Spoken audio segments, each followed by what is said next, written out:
2026 நடக்க போகிற 5 சதுரமான சம்பவங்கள். இதில் பார்த்தீங்கன்னா ஃபர்ஸ்ட் பிளேஸில் தலைமை GTA 6 தான். இவனை பற்றி சொல்லணுமா என்ன? எல்லாருக்குமே தெரியும் GTA 6 என்றது வேர்ல்டுலேயே எல்லா கேம்ஸுக்கும் எல்லாருமே வெயிட் பண்ணுற இந்த கேமு எல்லாருக்குமே பிடிக்கும். ஏன்னா ராக் ஸ்டார் ரியாக்ட் பண்ணுறாங்க. ஒரு ஓப்பன் வேர்ல்டு பெருசாக இருக்கும். இல்லை ஒய்சிட்டி ஓஜி கேம்லாம் கனெக்ட் பண்ணியிருக்காங்க.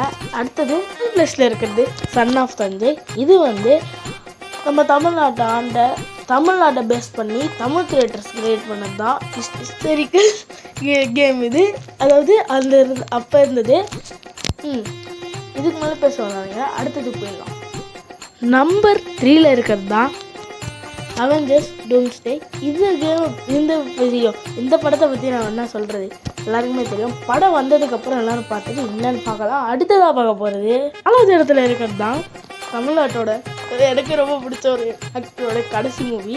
இல்லைன்னா எங்களின் தளபதி இவரோட கடைசி படம் விஜய் இனிமேட்டு அரசியலுக்கு போவார். ஜனவரி 9ஆம் ஜனநாயகன் ரிலீஸ் ஆகுது. எல்லோரும் போய் தேட்டரில் பார்த்து என்ஜாய் பண்ணுங்கள். ஹாய் கைஸ், கடைசியாக பார்க்க போகிறது தான் ஸ்ட்ரீட் ஃபைட்டர். இதுக்கு யாருமே வெயிட் பண்ணுறாங்கன்னு எனக்கு தெரியல, ஆனால் நான் வெயிட் பண்ணுறேன். எதுக்குன்னா எனக்கு ரொம்ப பிடிச்ச ரோமன் ரெய்ன்ஸ் இருக்காரு. இதுக்காகவே நான் அந்த படத்தை அமேசான் ப்ரைம்லேயும் எதிராச்சும் பார்த்துருவேன். அதே மாதிரி நீங்கள் இதில் எதுக்கு ரொம்ப எக்ஸைட்டடாக காத்திருக்கீங்க, அதாவது வெயிட் பண்ணுறீங்களோ கமெண்ட்டில் சொல்லுங்கள். நாளைக்கு பார்க்கலாம். பாய்.